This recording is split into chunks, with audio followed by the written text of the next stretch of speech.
कैसे आप लोग सभी के सभी, एक बार फिर से आप सभी का स्वागत है आपके अपने YouTube चैनल विजन बैंकिंग पे। होप्स तो सभी अपने घर में सेफ होंगे, सुरक्षित होंगे और आप सभी की तैयारी बहुत ही शानदार तरीके से चल रही होगी। एसबीआई क्लर्क मेंस 2022 का जो लास्ट क्लरिकल पेपर था आपका मेंस, वो भी क्लियर हो चुका है। तो उम्मीद है सभी का पेपर बहुत ही शानदार गया होगा। तो आपने कितने अटेम्प्ट किए एक बार कमेंट सेक्शन में जरूर बताना, किस स्टेट से आप थे, टोटल अटेम्प्ट कितना किया आपने, और आपको क्या लग रहा था कि सबसे ज्यादा डिफिकल्ट पेपर किसका था, कौन सा सेक्शन सबसे ज्यादा डिफिकल्ट था। तो इस सेशन में आपके साथ डिस्कस करूंगा SBI clerk mains self given exam analysis को। बेसिकली ये कल ही सेशन करना चाहिए था, बट कल एक्चुअली मेरे को रूम पहुंचते पहुंचते बहुत ज्यादा ही लेट हो गया था। सेकंड शिफ्ट में पेपर था और सेंटर भी ज्यादा दूर था, और क्योंकि सेंटर पे आप सभी को पता है बहुत सारे सेंटर पे ना शूज वगैरह ओपन करवा दिए गए थे और वो ऐसे रैंडमली रखे गए थे कि बाद में मिलना भी मुश्किल हो रहा था। तो पहुंचते पहुंचते देर होगी, तो सोचा कि आज ही कर दूं। साथ साथ इसमें कितना अटेम्प्ट मैंने किया, किस किस सेक्शन में कितने अटेम्प्ट हुए, प्लस एक एक्सपेक्टेड कट ऑफ का ट्रेंड जो अभी तक आते हुए जा रहा है उसके अकॉर्डिंग क्या कट ऑफ हो सकता है, उस पर भी डिस्कस कर रहा हूँ मैं। ठीक है, तो एक एक करके स्टार्ट करते हैं सारी चीजों को। सबसे पहले अटेम्प्ट की बात कर लेते हैं। टोटल अटेम्प्ट की बात करता हूँ तो मैंने टोटल अभी 108 अटेम्प्ट किया। कल मेरे को लग रहा था 112 हुए थे, बट वो कुछ 108 के आसपास मेरे अटेम्प्ट रहे, जिसमें 26 मैंने किए आपके जनरल अवेयरनेस में, रीजनिंग में 22 अटेम्प्ट हुए मेरे, इंग्लिश में 31 के आसपास है, और 32 मेरे क्वांट में अटेम्प्ट है। अब लेवल वाइज देखोगे ना, तो पहले जीए से स्टार्ट करते हैं। एसबीआई अभी आईबीपीएस पीओ जस्ट मेंस हुआ था, तो आपने देखा था कि नवंबर में पेपर हुआ था और जो अगस्त सितंबर का 2 महीने का ज्यादातर पूछी चीजें पूछी जा रही थी। एक ट्रेंड ये भी लग रहा था कि एसबीआई में भी ऐसा ही कुछ होगा, शायद से अक्टूबर नवंबर आएगा, बट चीजें बिल्कुल ही अलग थी। आपके पास सितंबर का क्वेश्चन ज्यादा था, जुलाई का था कुछ, फैब अप्रैल का भी क्वेश्चन ज्यादा था। तो इस बेसिस पे ट्रेंड जा रहा था। तो कहना मुश्किल, अब एसबीआई पीओ भी आपका अपकमिंग है, 31 को हो रहा होगा पेपर, तो कहना तो मुश्किल है कि क्या क्या चीजें पैटर्न किस थ्रू जा रही है। इतनी सारी थीम्स आपने पढ़ी होंगे ना, इतने एमओयूज हुए, इतने सबमिट हुए, उसके अलग अलग थीम, इतने इंपॉर्टेंट डेज होते हैं जो आपके उसके अलग थीम्स, एक भी थीम नहीं था। जीडीपी रिलेटेड इतनी सारी चीजें अपन डेटा पढ़ते हैं ना, एक भी डेटा नहीं था सेकंड शिफ्ट में। था कि किसके इंडेक्स के थ्रू कितना था, इंडेक्सेस से क्वेश्चन नहीं थे। तो अब जो लेवल जा रहा है बिल्कुल डिफरेंट, पता नहीं चल रहा क्या चल रहा है। तो जैसे अभी पूछा जा रहा था अभी तक पेपर में कि मान लो कि नोबेल प्राइज है, तो ये नोबेल प्राइज इस पर्सन ने एक नोबेल प्राइज जीता इस फील्ड में, वो किस कंट्री का था, या इस पर्सन ने नोबेल प्राइज जीता, इसने किस फील्ड में जीता, ऐसा पूछा जा रहा था। इस बार क्वेश्चन में गिवन था, एक्स पर्सन है, इसने केमिस्ट्री में, ये इस कंट्री से है और इसने केमिस्ट्री में नोबेल प्राइज जीता है, इसकी किस फील्ड, मतलब इसने किस चीज में नोबेल प्राइज जीता वो बता दो। केमिस्ट्री में भी इसने क्या ऐसा करा जो नोबेल प्राइज जीता। इतना डीप कहां से पढ़ते हैं, ये तो इंटरव्यू वाली बात हो गई ना। इंटरव्यू में कभी कभी ऐसा क्वेश्चन मतलब आउट ऑफ द ब्लू आ जाता है आपके सामने। इंटरव्यू से याद है, आईपीएस पीओ जिनका भी है, ऑल द बेस्ट सभी को, अभी से तैयारी शुरू कर दो। ऑलिव बोर्ड पे एक नई बैच आ रही है जिसमें आपके साथ 25 प्लस लाइव सेशन आपको कंडक्ट करवाए जाएंगे, आपके साथ 1-to-1 मेंटरशिप की जाएगी। तो डिस्क्रिप्शन बॉक्स में मैं आपके साथ ऑलिव बोर्ड का लिंक शेयर कर रहा हूँ, वहां से जाके आप जाओ तो उस कोर्स को ज्वाइन कर सकते हो। अभी एक ऑफर भी चल रहा है, आप VB10 कोड यूज कर लोगे तो 50% का आपको ऑफ देखने को मिल जाएगा। तो एक अच्छी अपॉर्चुनिटी है, और आपने ऑलरेडी 2 एग्जाम फोड़ रखा है, तो एक लास्ट और इस बार का रेशियो 1:2 में लेके जा रहा है। ये भी ध्यान रखना कि जितनी वैकेंसीज है 1 बेसिकली 3 होता था, इस बार 3 तो बिल्कुल ही नहीं है, 1:2 के आसपास की है। अगर 8,500 वैकेंसी कंसिडर करेंगे तो 1:2 में। ठीक है, फिलहाल अपने सेशन पे आते हैं, तो देख लेते हैं। सबसे पहले क्वांट की बात करूंगा मैं, जीए का तो कहना मुश्किल ही, मैं पहले बता दूं। क्वांट में 32 अटेम्प्ट किए। जीए डुएबल टॉपिक मेरे को लग रहा था, डिफिकल्ट था definitely, but level wise difficult नहीं था, कैलकुलेशन वाइज डिफिकल्ट था। मतलब कॉन्सेप्ट उतने तगड़े ज्यादा नहीं था, बट हाँ अगर कैलकुलेशन में टाइम लग रहा है आपको तो वो टाइम लगेगा। 5 से 6 क्वेश्चन आपके अप्रोक्सीमेशन के थे और बिल्कुल इजी लेवल के थे। आप वो चीज पीओ प्रीलिम्स में भी एक्सपेक्ट कर सकते हो कि उस लेवल का क्वेश्चन आएगा, ऐसा क्वेश्चन था। ठीक है, 3 आपके पास क्वाड्रेटिक इक्वेशन थे, जिसमें कुछ ऐसा करके गिवन था कि 1/3 मतलब 2 होल 1/3x कर दिया एक्स स्क्वायर में, तो आपको 3 से मल्टीप्लाई करते तो सारी चीजें इजीली आपको बन रही होती। तो 2 तो 3 वाला था, एक शायद रूट 3 करके था, वो भी डुएबल था। तो मेरे को लगा क्वाड्रेटिक भी डुएबल था। नंबर सीरीज के 3 क्वेश्चन थे, जिसमें 2 क्वेश्चन करके था, 2 सीरीज थी, एक में ए मिसिंग दे दिया, दूसरे में बी और सी मिसिंग दे दिया, और फिर जो आपका ट्रेन वो जो पूछा जाता है क्वेश्चन की ए बी सी में क्या रिलेशन हो सकता है, ए बी का जो डिफरेंस है वो सी के बराबर है, या फिर ए जो है वो बी और सी के डिफरेंस के बराबर है, कुछ इस तरीके से ऑप्शन थे।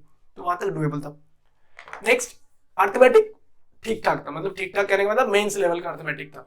अगर आप देखोगे तो एक आध क्वेश्चन को छोड़ दो तो बाकी सारे मेंस लेवल के क्वेश्चन थे।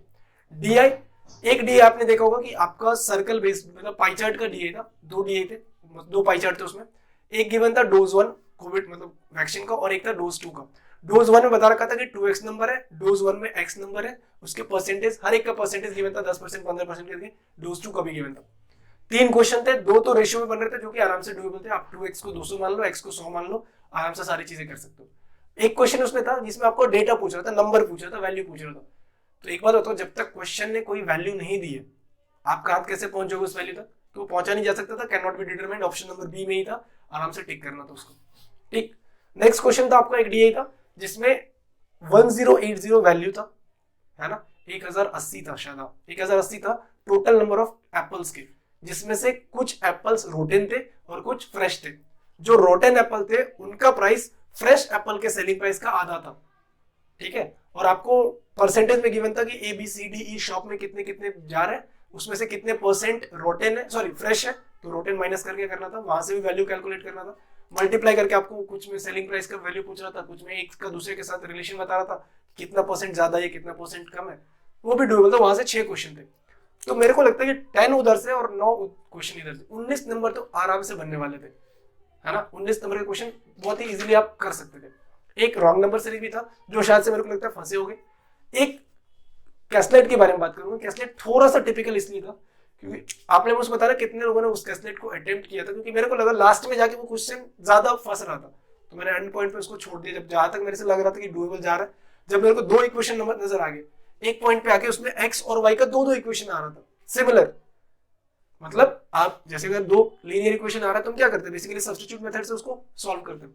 लेकिन अगर 2 सिमिलर ही आ जाएगा तो वो सब्स्टिट्यूट से फिर सॉल्व कैसे होता, फिर तो वो 0 बन रहा था। तो इसलिए उस क्वेश्चन को भी मैंने स्किप किया। अर्थमेटिक के कुछ क्वेश्चन किए। डेटा सफिशिएंसी ठीक ठाक क्वेश्चन थे, मतलब कॉन्सेप्ट तगड़ा बना लोगे। अब कॉन्सेप्ट तगड़ा कहने का मतलब मेंस का कॉन्सेप्ट, प्रीलिम्स वाला नहीं था, तो वहां से कर सकते थे। Q1 Q2 के कुछ क्वेश्चन इजी थे। एक आपको याद होगा एक पार्टनरशिप का क्वेश्चन था, एक्स और वाई, एक्स सॉरी जो एक लगा रहा है उतना ही दूसरा लगा रहा है डबल करके, वाई मंथ्स के लिए लगा रहा है, फिर वाई मंथ्स के बाद दोनों डबल कर रहे हैं, 1 साल के बाद का उसका रेट इंटरेस्ट गिवन था। वो सारी चीजें आपको मेंशन करके बतानी थी। तो उसका भी आंसर शायद कैन नॉट बी डिटरमाइंड ही आ रहा था, क्योंकि भैया एक रेशियो 2 लगा रहा है, उसी रेशियो में फिर से लगा रहा है, तो जो रेशियो भी बनेगा वो भी रेशियो तो पता चलेगा, बट उसकी वैल्यू कैसे पता चलेगी। ठीक है, तो ये था। रीजनिंग में पजल थे, कॉम्प्लिकेटेड थे पजल, है ना, कोई कहने की बात नहीं, मेंस का ही पजल था। वहां से आपका क्रिटिकल रीजनिंग का एक अच्छा खासा पोर्शन 7 से 8 नंबर का क्रिटिकल रीजनिंग देखने को मिला। कोर्स एंड एग्जाम्पशन वाले क्वेश्चन वो थे।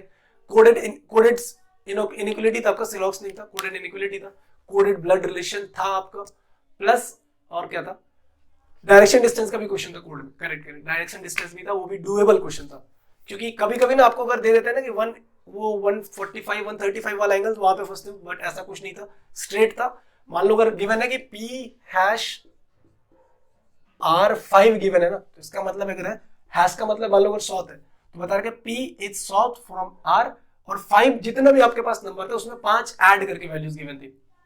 मशीन इनपुट था, मेरे से नहीं सॉल्व हुआ, तो मैंने फिर उसको पता चल रहा था कि क्या बन रहा है, बट एग्जैक्ट में नहीं पता चल रहा था। पहले क्या था कि बीच से उठा लिया, फिर साइड से नंबर 18 और 25 वाला जो चल रहा था ना, वहां पे प्रॉब्लम आ रहा था।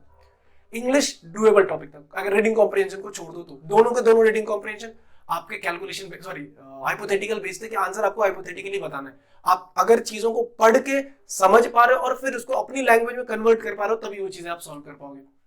3 आपका फ्रेजल रिप्लेसमेंट था, 5 एरर थे, और जो पैराजम्बल आया हुआ था ना, वो ये नहीं था कि एक क्वेश्चन का 5 नहीं 5 अलग अलग क्वेश्चन थे, ABCDEF अरेंज जो करना था ना, वो करके क्वेश्चन था, वो भी सही था। एक 5 आपके वोकैब वाले थे कि इसको कहां से कहां रिप्लेस कर सकते हो। और इस टाइप के क्वेश्चन मेरे को इसलिए भी इजी लगते हैं ना, क्योंकि आपके पास 4 ऑप्शन गिवन है, आप अपने तरीके से मत यूज करो, आप उन्हीं 4 ऑप्शन में पिक करो ना। वो 4 में भी 2 तो आपको ऐसा लग जाएगा कि इससे तो सेंटेंस कभी स्टार्ट ही नहीं हो सकता, क्योंकि एंड दिया हुआ है, सेंटेंस स्टार्ट नहीं हो सकता, तो वो सारी की सारी चीजें इजी थी। तो ओवरऑल पेपर क्वांट का डिफिकल्ट, रीजनिंग का difficult, English easy to moderate में मैं बोलूंगा, और भैया जीए का तो राम नाम है कि उसका कहना मुश्किल है। तो कैसा गया पेपर मेरा, ये पूरा का पूरा ओवरऑल रिव्यू। तो कट ऑफ की बात करोगे तो महाराष्ट्र से मैंने अप्लाई किया था, तो मैं अगर पिछले साल का कट ऑफ देखो तो 87 88 समथिंग था। आप जिस भी स्टेट से थे तो आप कंसिडर करके चलो 1-2 नंबर मेरे को लगता है कि इस बार कम कट ऑफ जाएगा, क्योंकि कंपैरेटिवली पिछले साल से इस बार का पेपर ज्यादा डिफिकल्ट था। मेंस का पेपर लायक पेपर था, बट अगर पिछले साल के साथ कंपैरिजन करोगे तो पेपर ज्यादा डिफिकल्ट था। तो ऐसा मेरे को लग रहा है कि जिस भी स्टेट से आप हो, 1-2 नंबर का शायद मार्जिन आपको मिलेगा। और नॉर्मलाइजेशन भी होगा, अभी रुक जाओ, नॉर्मलाइजेशन भी आएगा फर्स्ट शिफ्ट सेकंड शिफ्ट, क्योंकि 2 शिफ्ट में पेपर हुआ था, तो नॉर्मलाइजेशन भी का भी गेम होगा। तो देखते हैं क्या कैसे जाता है। ठीक है, मिलते हैं नेक्स्ट सेशन में। Till then take care, bye bye, thank you, keep practising more and more, and all the best for your upcoming examination.